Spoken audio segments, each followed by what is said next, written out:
Isang mapagpalang umaga sa ating lahat, mga kapatid ko kay Kristo, mula sa The Solid Rock Morning Devotion, isang kagalakan na muli tayo ay makapagbulay-bulay sa salita ng Panginoon sa umagang ito. Mga ilang minutong pagbubulay-bulay ng mga salita ng Panginoon upang papurihan at sambahin ang ating Panginoong Hesukristo. Sa umagang ito, mga kaibigan, ating pagbubulay-bulayan ang Santiago, Kapitulo 4, talatang 4. Santiago, chapter 4, verse 4. Ito ang sinasabi. Mga taksil, hindi ba ninyo alam na kapag nakipagkaibigan kayo sa sanlibutan, ay kinakaaway naman ninyo ang Diyos? Ang sino mang nagnanais na maging kaibigan ng sanglibutan ay nagiging kaaway ng Diyos. Pinagpala na po tayo sa pagkabasa at pagkarinig ng salita ng Panginoon. Tayo po ay manalangin. Ama naming Diyos na mapagmahal, source of life ng mga anak ng Diyos. Salamat, Panginoon, sa isang gabing nagdaan na kami ay iniingatan mo sa aming pagtulog. Maraming salamat sa magandang umaga na iyong ibinigay sa amin sa pagising namin ngayong umaga, O Diyos. Ikaw ang aming pinupuri, pinasasalamatan, sinasamba. Panginoong Hesus, sa umagang ito, patuloy naming inilalapit sa inyo ang aming bansa, ang bansang Pilipinas. Pagpalain mo po ang bansang Pilipinas sa lahat ng kanilang mga ginagawa. Sa pagtulong sa kapwa, sa pagbibigay ng mga pangangailangan sa mga nangangailangan. Lord, Ikaw lang, O Diyos, ang makapagbibigay sa amin ng mga magagandang bagay upang kami, O Diyos, ay makaranas ng kabutihan sa aming kapwa. Bigyan mo po ng mga pangangailangan ang aming mga kaibigan, O Diyos, na nangangailangan, Panginoon. Ito man ay material na bagay, ito man ay spiritual, emotional. Lord, tulungan mo sila. Ipagkaloob mo sa kanila ang mga biyayang hinihingi nila, Panginoon. Lord, sa umagang ito, patuloy kong itinataas sa inyo ang aming mga kaibigan na may mga karamdaman. Merong mga sakit. Ano man ang klaseng sakit na nararanasan nila, O Diyos. Ito ay hinihiling kong abutin mo, pagalingin mo, Panginoon, upang sila, O Diyos, ay magkaroon ng kalakasan sa kanilang mga buhay at manumbalik ang lakas na nawala dahil sa karamdaman. Amin din inilalapit sa inyo, Panginoon, ang aming mga kaibigan na mga nagtatrabaho sa ibang bansa. Patuloy mo po silang ingatan, gabayan, proteksyonan, ilayo sa mga pagsubok, sa mga tukso, dahil sila ay malayo sa kanilang mga mahal sa buhay, Panginoon. Aliwin mo sila kung sila ay nalulumbay dahil namimiss nila ang kanilang mga mahal sa buhay, O Diyos. Lord, sa iyo namin lahat ito pinagkatiwala dahil ikaw ang Diyos na mapagmahal sa aming mga anak mo. Maraming salamat po. Amin din ninala sa inyo, Panginoon, ang mga kaibigan naming mga mangingisda na patuloy mo silang ingatan sa laot ng karagatan upang marami po silang isdang mahuhuli at maihanda sa hapagkainan ng bawat tao. Tulungan mo sila, lalong-lalo na, Panginoon, sa mga lugar kung saan naroon ang mga military ng China na hindi sila mahaharas ang mangingisdang Pilipino, Panginoon, upang sila ay makapaghanap buhay sa karagatan na sakop ng Pilipinas. Hipuin mo po ang puso ng mga taong ito, mga Chinese people, Panginoon, na magkaroon ng pagpapakumbaba, magbigay sa mga taong nangangailangan, O Lord. Alam namin, Panginoon, na walang imposible sa iyo. Ang lahat ng bagay ay posible, Panginoon. Kaya dalangin namin na ikaw, Diyos, ang maghari sa mga taong ito na naroon sa karagatan ng bansang Pilipinas upang bawalan ang mga Pilipinong mangingisda roon, Panginoon. Tulungan mo po kaming mga Pilipino na makapaghanap buhay sa sarili naming lugar, Panginoon, sa ang bansang Pilipinas. Panginoon Hesus, dalangin ko din ang mga magsasaka na patuloy mo po silang ingatan. Salamat, Panginoon, dahil umulan ay nagkakaroon ng pagkakataon na makapagtanim ang mga magsasaka na walang irrigation. Salamat dahil ang tubig na ipinigay mo, Panginoon, ay sapat na para sa kanilang pagtatanim ng palay, Panginoon. Lord, maraming salamat po.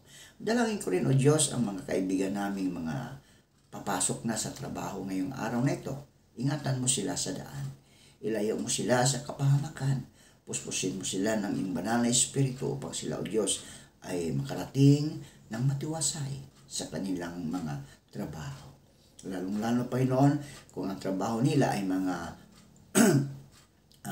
construction, Panginoon, ingatan mo sila at ilayo mo sa anumang kapahamakan. Gayon din po sa mga kaibigan naming mga enforcer. Ikaw, Diyos, ang patuloy na mag-iingat sa kanila. Ilayo mo sila sa mga tukso, Panginoon, sa mga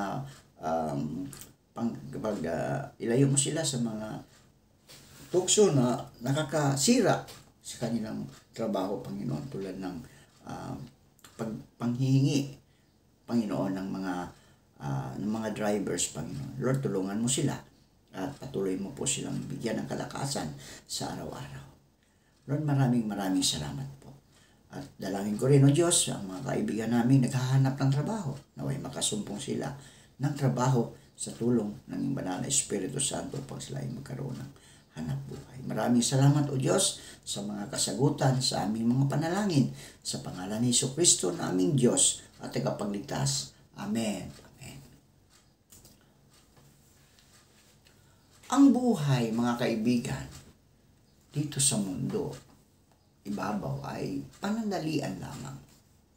Hindi ito ang mundo na inihanda sa atin ng ating Panginoong Jesucristo. Nakakalungkot lang isipin na mas minamahal pa natin ang mundong Kanyang nilikha kaysa sa lumikha ng mundong ito. Walang permanenteng lahat ng bagay, mga kaibigan, ay nawawala. Nasisira, maging ang ating mga mahal sa buhay ay hirap lamang. May naiisin natin mahalin ang lumikha sa atin kaysa sa mga bagay na di natin madadala. Ang pagmamahal ng Diyos, mga kaibigan, ay dapat nasuklian natin sa pamagitan ng pagsunod sa Kanya at taos-pusong pagmamahal sa ating Diyos na lumikha sa atin. Mga kaibigan, kung nais mong maligtas ang iyong espiritu sa pangalawang buhay at hindi ka maghihirap doon sa lugar kung saan napakahirap, Panginoon, mga kaibigan, mainit, di ba? Ayon sa salita ng Diyos, ang impyerno ay hindi para sa mga mananampalataya. Kung ikaw, kaibigan, ay hindi pa mananampalataya, hindi pa tinanggap si Kristo bilang iyong Diyos at tagapagligtas, manampalataya ka sa Diyos, kaibigan. Dahil ang kaligtasan ay na kay Kristo lamang. At ito ay hindi kanino man. Siya ang daan, katotohanan at ang buhay. Walang makakarating sa langit kung hindi sa pamagitan niya, sa pamagitan ng ating Panginoong Hesus.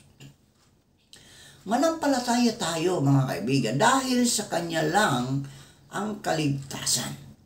At ang pananampalataya natin ay may kaakibat na pagsunod sa Kanyang mga utos. Napaka-importante, mga kaibigan, na si Jesus ang tangi mong kaligtasan. No? Si Jesus lamang ang tanging mong kaligtasan. Hindi sa mga iniidolo natin dito sa lupa. Yung mga tao na sikat, hindi yun. Oh? Hindi ka naman kilala noon eh. Di ba? Ang Diyos, siya ang tagapagligtas. Siya ang tanging tagapagligtas. Lahat ng kanyang nilikha ay kilala niya. Di ba? Kilala niya. Pero yung mga iniidolo mo, mga kaibigan, nakaw, hindi yan. Hindi yan ang makapagliligtas sa inyo. Hindi nga nagbibigay sa iyo ng tulong yan. No? Kung nangangailangan ng tulong, bibigyan ka ba niya? O halimbawa, kung ikaw ay nagkaroon ng sakit, bibigyan ka ba niya ng hangin? Na libre? Wala. Tayo, ang Diyos, no? Ang Panginoong Hesus, binibigyan niya tayo ng libreng hangin.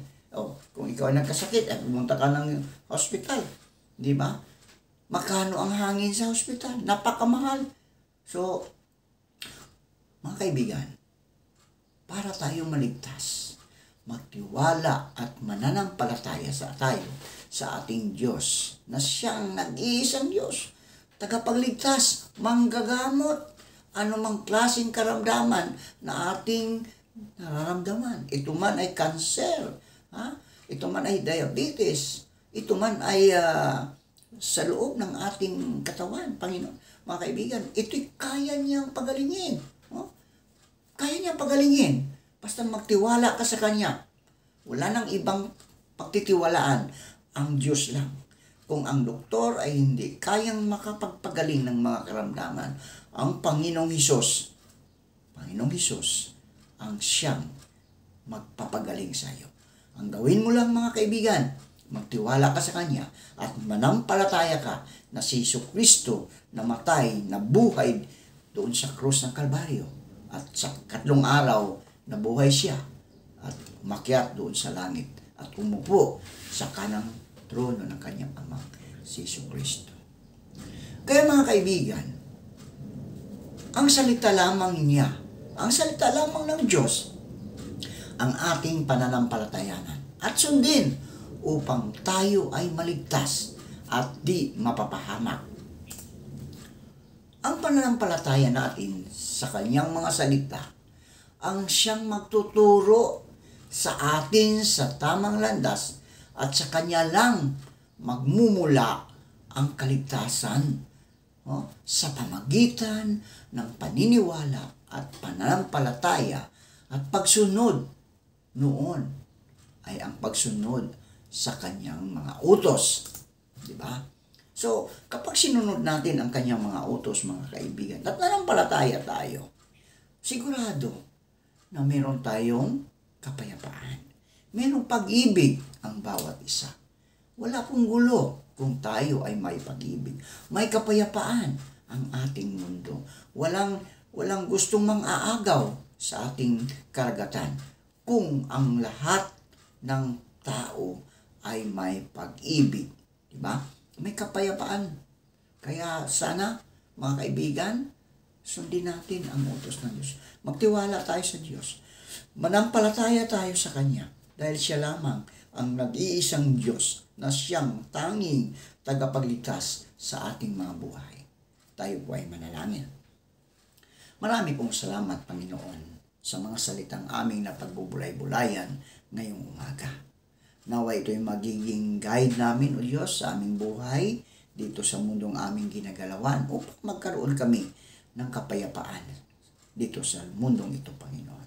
Bigyan mo po kami ng mga alituntunin o mga salita mo, Panginoon, na magbubunga ng banal na Espiritu. Ikaw, Diyos, ang siyang aming sampalatayanan.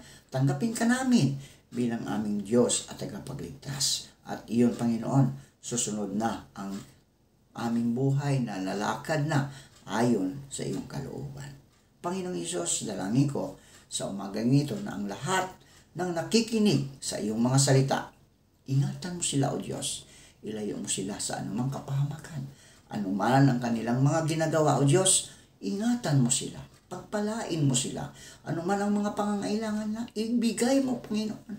Dahil ikaw ang Diyos na siyang mapagbigay sa lahat, lalong-lalo na sa kanyang mga anak. Maraming salamat. At Panginoong Isus, tulad ng iyong mga alagad, kami po ay nagpapasalamat sa iyong pagtitiwala na kami iyong binigyan ng karapatan upang kami makapaglingkod sa inyo. Salamat o Diyos sa pagtitiwala ninyo sa amin. Maraming salamat po. Sa pangalan ng Ama at ng Anak at ng Banal na Espiritu Santo. Amen at Amen.